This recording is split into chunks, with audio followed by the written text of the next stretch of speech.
ನಮಸ್ಕಾರ ಸ್ನೇಹಿತರೆ, ನನ್ನ ಯೂಟ್ಯೂಬ್ ಚಾನಲ್ ವೀಕ್ಷಕರಿಗೆ. ನಾನಿವತ್ತು KKRTCಯಲ್ಲಿ ಹೊರಗುತ್ತಿಗೆ ಆಧಾರದಲ್ಲಿ ಸಿಬ್ಬಂದಿಗಳನ್ನ ನೇಮಕ ಮಾಡ್ಕೊತಾ ಇದ್ದಾರೆ. ಹೊರಗುತ್ತಿಗೆ ಆಧಾರದ ಅಂತಂದರೆ ಈ ಹೊರಗುತ್ತಿಗೆ ಏಜೆನ್ಸಿಗಳು ಯಾರಿಗೆ ಕೊಟ್ಟಿಲ್ಲ. ಇದು ಒಂದು ಸರ್ಕಾರಿ ಸಹಕಾರಿ ಸಂಘದಿಂದ ನೇಮಕಾತಿ ಮಾಡ್ಕೊತಾ ಇದ್ದಾರೆ. ಈ ಸಹಕಾರಿ ಸಂಘ ಬಂದುಬಿಟ್ಟು ಜಿಲ್ಲಾಧಿಕಾರಿಗಳ ಅಧೀನದಲ್ಲಿರುತ್ತೆ. ಇಲ್ಲಿ ನೋಡ್ಬೋದು, ಬೀದರ್ ಜಿಲ್ಲಾ ಕಾರ್ಮಿಕ ಸೇವೆಗಳ ವಿವಿಧೋದ್ದೇಶ ಸಹಕಾರ ಸಂಘ, ಜಿಲ್ಲಾಧಿಕಾರಿಗಳ ಕಚೇರಿ ಬೀದರ್. ದಿನಾಂಕ 25/11/2024 ಈ ಒಂದು ಪತ್ರಿಕಾ ಪ್ರಕಟಣೆ ಹೊರಡಿಸಿದ್ದಾರೆ. ನೋಡಿ, ಇವರಿಗೆ ಮಾನ್ಯ ಸಹಾಯಕ ನಿರ್ದೇಶಕರು, ವಾರ್ತಾ ಮತ್ತು ಪ್ರಚಾರ ಇಲಾಖೆ ಬೀದರ್, ಉಚಿತ ಪತ್ರಿಕಾ ಪ್ರಕಟಣೆಗಾಗಿ. ವಿಷಯ ಒಂದು ನೋಡಿ, ಇಲ್ಲಿ ನೋಡ್ಬೋದು ನೀವು. ವಿಷಯ: ಚಾಲಕ ಮತ್ತು ತಾಂತ್ರಿಕ ಸಹಾಯಕ ಸಿಬ್ಬಂದಿಗಳನ್ನು ತಾತ್ಕಾಲಿಕವಾಗಿ ಹೊರಗುತ್ತಿಗೆ ಆಧಾರದ ಮೇಲೆ ನೇಮಕ ಮಾಡಿಕೊಳ್ಳುವ ಬಗ್ಗೆ. ನೋಡಿ ಸ್ನೇಹಿತರೆ, ಬೀದರ್ ಜಿಲ್ಲಾ ಕಾರ್ಮಿಕ ಸೇವೆಗಳ ವಿವಿಧೋದ್ದೇಶ ಸಹಕಾರ ಸಂಘ ನಿಯಮಿತ ಜಿಲ್ಲಾಧಿಕಾರಿಗಳ ಕಚೇರಿ ಬೀದರ್ ಅವರ ಮೂಲಕ ಹೊರಗುತ್ತಿಗೆಯ ಮೇಲೆ ನಿಯೋಜಿಸಿಕೊಳ್ಳಲು ಕಲ್ಯಾಣ ಕರ್ನಾಟಕ ರಸ್ತೆ ಸಾರಿಗೆ ನಿಗಮದ ಬೀದರ್ ವಿಭಾಗ ವ್ಯಾಪ್ತಿಯ ಬೀದರ್ 1, ಬೀದರ್ 2, ಇಲ್ಲಿ ನೋಡ್ಬೋದು ನೀವು, ಬೀದರ್ 1, ಬೀದರ್ 2, ಬಾಲ್ಕಿ, ಔರಾದ್, ಬಸವ ಕಲ್ಯಾಣ ಮತ್ತು ಹುಮನಾಬಾದ್. ಈ ಒಂದು ಘಟಕಗಳಿಗೆ ಬಸ್ ಚಾಲನೆಗೆ 100 ಜನ ಚಾಲಕರು ಹಾಗೂ ವಾಹನ ನಿರ್ವಹಣೆಗೆ 50 ಜನ ತಾಂತ್ರಿಕ ಸಹಾಯಕರು ಅಂದರೆ ಮೆಕ್ಯಾನಿಕ್ ಬೇಕಿರುವುದರಿಂದ ಅರ್ಹ ಅಭ್ಯರ್ಥಿಗಳ ಆಯ್ಕೆಗಾಗಿ ವಾಕ್-ಇನ್ ಇಂಟರ್ವ್ಯೂವನ್ನು ಏರ್ಪಡಿಸಲಾಗಿದೆ. ಇದಕ್ಕೆ ಯಾವುದೇ ಎಕ್ಸಾಮ್ ಇರಲ್ಲ, ಏನಿರಲ್ಲ, ಜಸ್ಟ್ ಇದು ಇಂಟ್ರ್ಯೂ ಇರುತ್ತೆ. ಇಂಟ್ರ್ಯೂ ಕರೆದಿದ್ದಾರೆ. ನೋಡ್ಬೋದು ನೀವು ದಿನಾಂಕಗಳು. ಕಾರಣ ದಿನಾಂಕ 2/12/2024 4/12/2024 ಅಂದರೆ 2ನೇ ತಾರೀಕು, 3ನೇ ತಾರೀಕು ಮತ್ತು 4ನೇ ತಾರೀಕು 3 ದಿನ ಚಾಲಕ ಹುದ್ದೆಗೆ, ಹಾಗೂ 6/12/2024 7/12/2024 ಅಂದರೆ 6 ಮತ್ತು 7 2 ದಿನ ತಾಂತ್ರಿಕ ಸಹಾಯಕ ಅಂದರೆ ಮೆಕ್ಯಾನಿಕ್ ಹುದ್ದೆಗೆ ಕಲ್ಯಾಣ ಕರ್ನಾಟಕ ರಸ್ತೆ ಸಾರಿಗೆ ನಿಗಮದ ಹಳೆ ಬಸ್ ನಿಲ್ದಾಣ ಬೀದರ್ ವಿಭಾಗೀಯ ಕಚೇರಿಯ ಸಮಯದಲ್ಲಿ ನೇರ ಸಂದರ್ಶನ ನಡೆಸಲಾಗುತ್ತದೆ. ಆಯ್ಕೆ ಸಮಿತಿ ಸಮ್ಮುಖದಲ್ಲಿ ಸಂದರ್ಶನಕ್ಕೆ ಸ್ವಂತ ಖರ್ಚಿನಲ್ಲಿ ಹಾಜರಾಗತಕ್ಕದ್ದು. ಅಭ್ಯರ್ಥಿಗಳು ಹಾಜರುಪಡಿಸಬೇಕಾದ ದಾಖಲಾತಿಗಳು ಮತ್ತು ಅನುಸರಿಸಬೇಕಾದ ಷರತ್ತು ನಿಬಂಧನೆಗಳು ಹಾಗೂ ಹೆಚ್ಚಿನ ಮಾಹಿತಿಗಾಗಿ ಸರ್ಕಾರದ ವೆಬ್ಸೈಟ್ www.bidar.nic.in ಅನ್ನು ಸಂಪರ್ಕಿಸಬಹುದು. ನಿಮಗೆ ಏನಾದರೂ ಹೆಚ್ಚಿನ ಮಾಹಿತಿ ಬೇಕಾಗಿದ್ದರೆ ಇಲ್ಲೊಂದು ವೆಬ್ಸೈಟ್ ಕೊಟ್ಟಿದ್ದಾರೆ. ಈ ವೆಬ್ಸೈಟಲ್ಲಿ ನೀವು ತಿಳ್ಕೊಳ್ಳಿ ಅಂತ ಹೇಳ್ತಾರೆ. ಏನು ಡಾಕ್ಯುಮೆಂಟ್ಸ್ ಬೇಕಂತ ನಾನು ಹೇಳ್ತೀನಿ ಬೇಕಾದ್ರೆ ನಿಮಗೆ. ನೋಡ್ಬೋದು ನೀವು. ಕಾರ್ಯದರ್ಶಿಗಳು ಜಿಲ್ಲಾ ಬೀದರ್ ಕಾರ್ಮಿಕ ಸೇವೆಗಳ ವಿವಿಧೋದ್ದೇಶ ಸಹಕಾರ ಸಂಘ ನಿಯಮಿತ ಜಿಲ್ಲಾಧಿಕಾರಿಗಳ ಕಚೇರಿ ಬೀದರ್. ಪ್ರತಿಯನ್ನು ಮಾನ್ಯ ಜಿಲ್ಲಾ NIC ಅಧಿಕಾರಿಗಳು, ಜಿಲ್ಲಾಧಿಕಾರಿಗಳ ಕಚೇರಿ ಬೀದರ್ ಅವರ ದಯಾಪರ ಮಾಹಿತಿಗಾಗಿ ಸದರಿ ವಿಷಯವನ್ನು ವೆಬ್ಸೈಟ್ನಲ್ಲಿ ಅಪ್ಲೋಡ್ ಮಾಡಿಸಲು ಕೋರಿದೆ. ನೋಡ್ಬೋದು ಸ್ನೇಹಿತರೆ, ಈ ಒಂದೆಲ್ಲ ಹುದ್ದೆಗಳು ಹಾಜರುಪಡಿಸಬೇಕಾದ ದಾಖಲಾತಿಗಳು, ಏನೇನು ದಾಖಲಾತಿಗಳು ಬೇಕು ಅಂಥೇಳಿ ಕೊಟ್ಟಿದ್ದಾರೆ ನೋಡಿ. ಚಾಲಕ ಹುದ್ದೆಗೆ SSLC ಮೂಲ ಅಂಕಪಟ್ಟಿ, SSLC original marks card, must be in position of 2-year HTV license to drive heavy passenger goods vehicle and passes Karnataka badge. ಇಲ್ಲಿ ಏನು ಹೇಳ್ತಾ ಇದ್ದಾರೆ, ನೀವು ಹೆವಿ ಲೈಸೆನ್ಸ್ ಪಡೆದು 2 ವರ್ಷ ಆಗಿರಬೇಕು, ಜೊತೆಗೆ ಬ್ಯಾಡ್ಜ್ ಕೂಡ ಇರಬೇಕು ಅಂತ ಹೇಳ್ತಾ ಇದ್ದಾರೆ. ನಿಗದಿತ ದೇಹದಾಢ್ಯತೆ ಹೊಂದಿರಬೇಕು. ಕನಿಷ್ಠ ಪುರುಷರ ಎತ್ತರ 160 ಮೀಟರ್, ತೂಕ ಹಾಗೂ 55 kg, 160 ಮೀಟರ್ ಹೈಟು, ತೂಕ ಮತ್ತು 55 kg. ಮಹಿಳೆ ಎತ್ತರ 150 ಸೆಂಟಿಮೀಟರ್, ತೂಕ ಮತ್ತು 50 kg. ಅಲ್ಲಿ KKRTCದಲ್ಲಿ ಯಾವ ಥರ ನೇಮಕಾತಿ ಆಗುತ್ತೆ, ಸೇಮ್ ಅದೇ ಥರ ನೇಮಕಾತಿ ಕೂಡ ಇಲ್ಲಿ ಆಗ್ತಾಯಿದೆ. ಮಹಿಳೆಯರು ಮತ್ತು ಪುರುಷರು ಇಬ್ಬರು ಕೂಡ ಇದಕ್ಕೆ ಹೋಗ್ಬೋದು. ಕಲ್ಯಾಣ ಕರ್ನಾಟಕ ಸಾರಿಗೆ ನಿಗಮದಲ್ಲಿ ಅಥವಾ ಸಹೋದರ ಸಂಸ್ಥೆಗಳಾದ ಕರ್ನಾಟಕ ರಾಜ್ಯ ಸಾರಿಗೆ ನಿಗಮ, BMTC, ವಾಯುವ್ಯ ಸಂಸ್ಥೆಗಳಲ್ಲಿ ಗಣಕೀಕೃತ ಚಾಲನಾ ಪತ್ರದ ಟ್ರ್ಯಾಕ್ ಟೆಸ್ಟ್ನಲ್ಲಿ ಭಾಗವಹಿಸಿ ಉತ್ತೀರ್ಣರಾದ ಕುರಿತು ಅಂಕಪಟ್ಟಿ ಹಾಗೂ ದಾಖಲಾತಿ ಪರಿಶೀಲನಾ ವರದಿ ಸೊ ನೀವು ಈಗಾಗಲೇ ಈ KKRTC, ವಾಯುವ್ಯ, BMTC, KSRTC ಎಲ್ಲಾದರೂ ನೀವು ಟ್ರ್ಯಾಕ್ ಟೆಸ್ಟಿಗೆ ಹೋಗಿ ನೀವು ಏನಾದರೂ ಪಾಸ್ ಆಗಿದೆ ಅಂತೇಳಿ ನಿಮ್ಮ ಹತ್ರ ಏನಾದರೂ ಒಳ್ಳೆ ಮಾರ್ಕ್ಸ್ ಕಾರ್ಡ್ ಇದ್ದರೆ ಅದು ಕೂಡ ಅವರಿಗೆ ಪ್ರೊಸೀಡ್ ಮಾಡಬೇಕಾಗುತ್ತೆ, ಇದ್ದರೆ ಒಳ್ಳೆಯದು ಅಂತ. ಜೊತೆಗೆ ಆಧಾರ್ ಕಾರ್ಡ್ ಬೇಕು, ಜೊತೆಗೆ ಜಾತಿ ಪ್ರಮಾಣ ಪತ್ರ, ನೀವು ಯಾವ ಕ್ಯಾಟಗಿರಿಯವರು ಅಂತೇಳಿ, ಆಮೇಲೆ ಗ್ರಾಮೀಣ ಕನ್ನಡ ಮಾಧ್ಯಮ ಹಾಗೂ ಯೋಜನೆ ನಿರಾಶ್ರಿತರ ಪ್ರಮಾಣ ಪತ್ರ ಇದ್ದರೆ, ಇತ್ತೀಚಿನ ಪಾಸ್ಪೋರ್ಟ್ ಅಳತೆಯ 4 ಭಾವಚಿತ್ರಗಳು, 4 ಫೋಟೋ ಬೇಕಾಗ್ತವೆ ಇತ್ತೀಚಿಂದು. ಅಭ್ಯರ್ಥಿಯ ವಯಸ್ಸು 4/12/2024 ಕನಿಷ್ಠ 24 ವರ್ಷ ತುಂಬಿರಬೇಕು ಮತ್ತು ಈ ಕೆಳಗಿನ ಗರಿಷ್ಠ ವಯೋಮಿತಿ ಮೀರಿರಬಾರ್ದು. ಅಂದರೆ ಕನಿಷ್ಠ 24 ಆಗಿರಲೇಬೇಕು. ಸಾಮಾನ್ಯ ವರ್ಗದ ಅಭ್ಯರ್ಥಿಗಳಿಗೆ 35 ವರ್ಷ. ಜನರಲ್ ಇದ್ದವರಿಗೆ, ಜನರಲ್ ಅಂದರೆ ಅವ್ರ ಹತ್ರ ಯಾವುದು ಕ್ಯಾಟಗಿರಿ ಕಾಸ್ಟ್ ಸರ್ಟಿಫಿಕೇಟ್ ಇರಲ್ಲಲ್ವ ಅಂಥವ್ರಿಗೆ. ಆಮೇಲೆ ಪ್ರವರ್ಗ second A, second B, third A ಮತ್ತು ಥರ್ಡ್ ಬಿ ಇವರಿಗೆಲ್ಲ, ಹಾಗೂ ಪರಿಶಿಷ್ಟ ಜಾತಿ, ಪರಿಶಿಷ್ಟ ಪಂಗಡ, ಸೊ ಇವರಿಗೆಲ್ಲ ಈ second A, second B, third A, third B ಇವರಿಗೆ 38 ವರ್ಷ ಇರಬೇಕು. ಪರಿಶಿಷ್ಟ ಜಾತಿ, ಪರಿಶಿಷ್ಟ ಪಂಗಡ ಹಾಗೂ ಪ್ರವರ್ಗ 1ಅವರಿಗೆ 40 ವರ್ಷ ವಯಸ್ಸು ಮೀರಿರಬಾರ್ದು ಅಂತ ಹೇಳ್ತಾ ಇದ್ದಾರೆ. ಆ ಒಂದು ಡೇಟು 4/12/2024.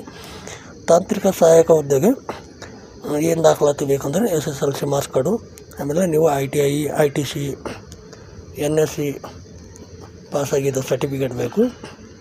ಆಮೇಲೆ ನಿಮ್ಮದೆಲ್ಲ ಬೇರೆ ಇದ್ದಿರ್ತಾವಲ್ಲ, ಡೀಸೆಲ್ ಮೆಕ್ಯಾನಿಕ್ಕು, ಆಟೋ ಎಲೆಕ್ಟ್ರಿಷಿಯನು, ವೆಲ್ಡರು, ಸೊ ನಿಮ್ಮದು ಯಾವುದು ಟ್ರೇಡ್ ಮುಗ್ದಿರ್ತೋ ಅದೊಂದು ಅಂಕಪಟ್ಟಿ ಬೇಕಾಗುತ್ತೆ. ನಿಗದಿತ ದೇಹದಾರ್ಢ್ಯತೆ ಅಂದರೆ ನಿಮ್ಮದು ಕನಿಷ್ಠ ಎತ್ತರ 163 ಸೆಂಟಿಮೀಟ್ರ್, ತೂಕ 55 kg, ಮಹಿಳೆಯರಿಗೆ 153 ಸೆಂಟಿಮೀಟ್ರ್ ಹೈಟು, ತೂಕ 50 kg. ಆಧಾರ್ ಕಾರ್ಡ್ ಬೇಕು, ಆಮೇಲೆ ಕ್ಯಾಸ್ಟ್ ಸರ್ಟಿಫಿಕೇಟು. ನಿಮ್ಮ ಹತ್ರ ಕ್ಯಾಸ್ಟ್ ಸರ್ಟಿಫಿಕೇಟ್ ಅನ್ನೋದು ಜನರಲ್ ಆಗುತ್ತೆ. ಕನ್ನಡ ಮಾಧ್ಯಮ ಗ್ರಾಮೀಣ ಇದ್ದರೆ ಹಚ್ಬೋದು, ಯೋಜನೆ ನಿರಾಶ್ರಿತರು ಇದ್ದರೂ ಹಚ್ಬೋದು. ಇತ್ತೀಚಿನ ಪಾಸ್ಪೋರ್ಟ್ ಅಳತೆ 4 ಭಾವಚಿತ್ರ ಕೂಡ ಬೇಕಾಗುತ್ತೆ. ನಿಮಗೂ ಕೂಡ ಇವರು ಕೂಡ ವಯಸ್ಸು ಬಂದು ದಿನಾಂಕ 7/12/2024 ಕನಿಷ್ಠ 18 ವರ್ಷ ಆಗಿರಬೇಕು ಮತ್ತು ಗರಿಷ್ಠ ಜನರಲ್ ಅವರಿಗೆ 35 ವರ್ಷ, second A, second B, third A, third B ಇವರಿಗೆ 38 ವರ್ಷ. ಪರಿಶಿಷ್ಟ ಜಾತಿ, ಪರಿಶಿಷ್ಟ ಪಂಗಡ, ಪ್ರವರ್ಗ 1ಅವರಿಗೆ 40 ವರ್ಷ ಮೀರಿರಬಾರ್ದು. ಚಾಲಕ ಮತ್ತು ತಾಂತ್ರಿಕ ಸಹಾಯಕ ಹುದ್ದೆಗಳಿಗೆ ಖಾಲಿ ಸ್ಥಾನಗಳ ವಿವರ ನೋಡಿ.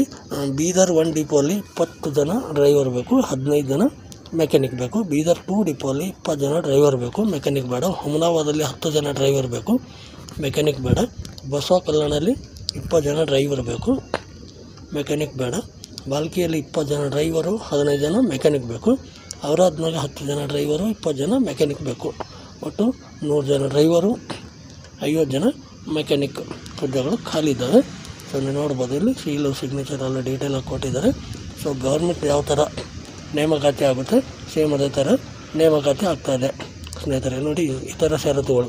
ಬೀದರ್ ವಿಭಾಗದ ಬೀದರ್ 1, 2, ಬಾಲ್ಕಿ, ಬಸವ ಕಲ್ಯಾಣ, ಔರಾದ್ ಮತ್ತು ಹುಮನಾಬಾದ್ ಘಟಕಗಳ ಪೈಕಿ ಯಾವುದೇ ಘಟಕದಲ್ಲಿ ಕರ್ತವ್ಯ ನಿರ್ವಹಿಸಲು ಸಿದ್ಧರಿರಬೇಕು. ನೀವು ಯಾವ ಡಿಪೋ ಕೊಟ್ಟರೆ ಆ ಡಿಪೋಯಲ್ಲಿ ಕೆಲಸ ಮಾಡಕ್ಕೆ ರೆಡಿ ಇರಬೇಕಂತೇಳಿ. ಚಾಲಕ ಹುದ್ದೆಗೆ ಮಾಸಿಕ ವೇತನ ಬಂದು ನಿಮ್ಗೆ ಸಂಬಳ ಬಂದು ತಿಂಗಳಿಗೆ ಪೇಮೆಂಟ್ ಬಂದು 16,973 ರೂಪಾಯಿ ಇರುತ್ತೆ ಡ್ರೈವರ್ಗಳಿಗೆ, ಹಾಗೂ ಮೆಕ್ಯಾನಿಕ್ಗಳಿಗೆ 16,550 ರೂಪಾಯಿ ಇರುತ್ತೆ. ನಿಗದಿಪಡಿಸಲಾಗಿದ್ದಕ್ಕೆ ಕರ್ತವ್ಯಕ್ಕೆ ಗೈರು ಹಾಜರಾದಲ್ಲಿ ತತ್ಸಮಾನವಾಗಿ ವೇತನವನ್ನು ಕಡಿತಗೊಳಿಸಲಾಗುವುದು. ಸೊ ನೀವೇನಾದರೂ ಆಬ್ಸೆಂಟ್ ಆಗಿದ್ದರೆ ಎಷ್ಟು ದಿನ ಆಬ್ಸೆಂಟ್ ಆಗಿರ್ತೀವಿ ಅಷ್ಟು ದಿನ ಪೇಮೆಂಟ್ ಕಟ್ ಆಗುತ್ತೆ ಅಂತ ಹೇಳ್ತಾ ಇದ್ದಾರೆ.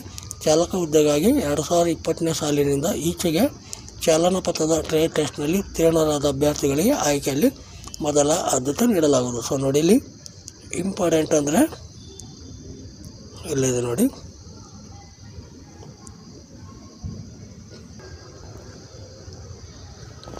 ಅಂದರೆ 2020ನೇ ಸಾಲಿನಿಂದ ಈಚೆಗೆ ಅಂದರೆ 2020, 21, 22, 23, 24 ಈ ಒಂದು 5 ವರ್ಷದಾಗ ನೀವು ಯಾವುದನ್ನು ಟ್ರ್ಯಾಕ್ ಟೆಸ್ಟಲ್ಲಿ ಗೌರ್ಮೆಂಟ್ದು ಏನು ನಡೆದಿರ್ತವಲ್ಲ, KSRTC, NW, KSRTC, ವಾಯುವ್ಯದು, BMTCದು.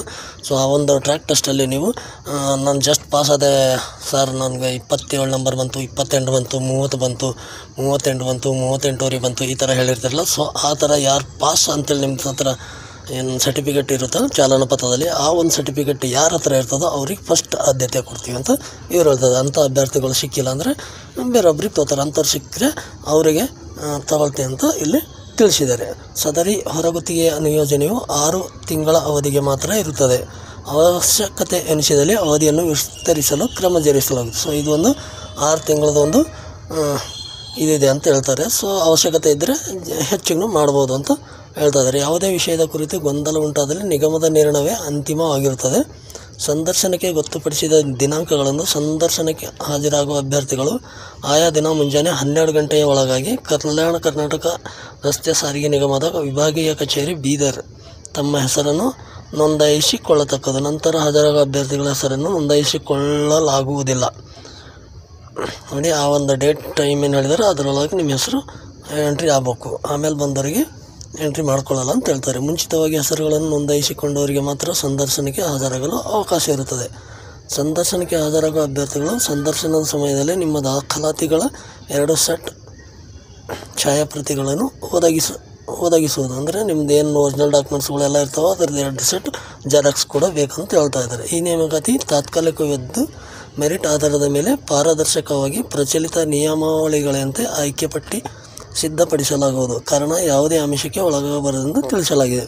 ಈ ಆಯ್ಕೆಯು ಯಾವುದೇ ಖಾಯಂ ಹುದ್ದೆಗಾಗಿ ಎಂದು ಭಾವಿಸತಕ್ಕದಲ್ಲ. ಸೊ ಇದು ಒಂದೇನು ನೇಮಕಾತಿ ಮಾಡ್ತಾರೆ, ಇದು ಯಾವುದು ಖಾಯಂ ಹುದ್ದೆ ಅಂತ ನೀವು ಭಾವಿಸ್ಕೊಳ್ಬಾರ್ದು ಅಂತ ಹೇಳ್ತಾ ಇದ್ದಾರೆ. ಸೊ ಅವಶ್ಯಕತೆ ಇದ್ದಲ್ಲಿ 6 ತಿಂಗಳಕ್ಕಿಂತ ಅವರು ಹೆಚ್ಚಿಗೂ ಮಾಡ್ಕೋಬೋದು. ಮುಂದೆ ಯಾವ ಥರ ಪೊಸಿಷನ್ ಬರ್ತೋ ಆ ಥರ ಮಾಡ್ಕೊತಾ ಇದ್ದಾರೆ.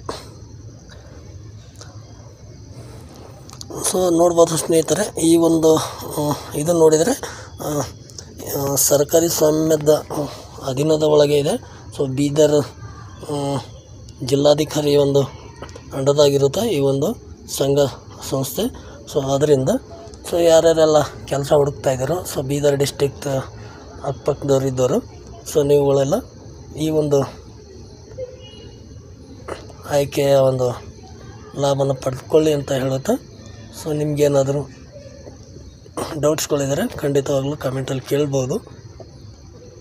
ಈ ಒಂದು ಮಾಹಿತಿ ನಿಮಗೆ ಇಷ್ಟ ಆಗಿದರೆ ಒಂದು ಲೈಕ್ ಮಾಡಿ. ನನ್ನ ಚಾನಲ್ ಇನ್ನೂ ಯಾರ್ಯಾರು ಸಬ್ಸ್ಕ್ರೈಬ್ ಆಗಿಲ್ಲ ಸಬ್ಸ್ಕ್ರೈಬ್ ಆಗಿ. ಯಾಕಂದರೆ ಭಾಳಷ್ಟು ಜನ 27, 28 ಈ ಥರ ಎಲ್ಲ ನಂಬರ್ ತೊಗೊಂಡಿದ್ದಾರೆ ಹೊನ್ನೋದು ಟ್ರ್ಯಾಕ್ ಟೆಸ್ಟಲ್ಲಿ KSRTC ಒಂದು. ಸೊ ಅಂಥವರೆಲ್ಲ ನೀವು ಆನ್ಲೈನ್ ನಿಮ್ಮದು ಹತ್ತಿರಕ್ಕೆ ಕೆಲಸ ಇರುತ್ತೆ. ಸೊ ಒಂದು 6 ತಿಂಗಳು ಅಂತ ಹೇಳ್ತಾ ಇದ್ದಾರೆ. ಸೊ ನೀವು ಮಾಡ್ಕೋಬೋದು. ಸೊ ಸಂಬಳ ಕೂಡ 16,000 ಇದೆ.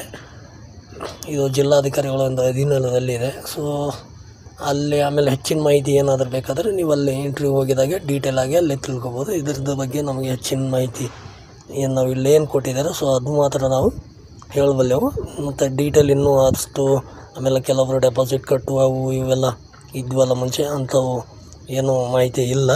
ಸೊ ನೀವು ಅಲ್ಲೇ ಎಲ್ಲ ಡೀಟೇಲಾಗಿ ತಿಳ್ಕೊಬೇಕಾಗುತ್ತೆ ಸ್ನೇಹಿತರೆ. ನೋಡಿ, ಯಾರ್ಯಾರಿಗೆ ಅವಶ್ಯಕತೆಯೋ ಅಂಥವರಿಗೆಲ್ಲ ಈ ಒಂದು ಮಾಹಿತಿನ ಶೇರ್ ಮಾಡಿ ಅಂತ ಹೇಳುತ್ತಾ, ಇದೇ ಥರ ಹೊಸ ಮಾಹಿತಿಗಾಗಿ ನನ್ನ ಚಾನಲ್ನ ಸಬ್ಸ್ಕ್ರೈಬ್ ಮಾಡ್ಕೊಳ್ಳಿ ತಪ್ಪದೆ ಅಂತ ಹೇಳುತ್ತಾ ಮತ್ತೆ ಸಿಗೋಣ ಮುಂದಿನ ವಿಡಿಯೋದಲ್ಲಿ. ಧನ್ಯವಾದಗಳು.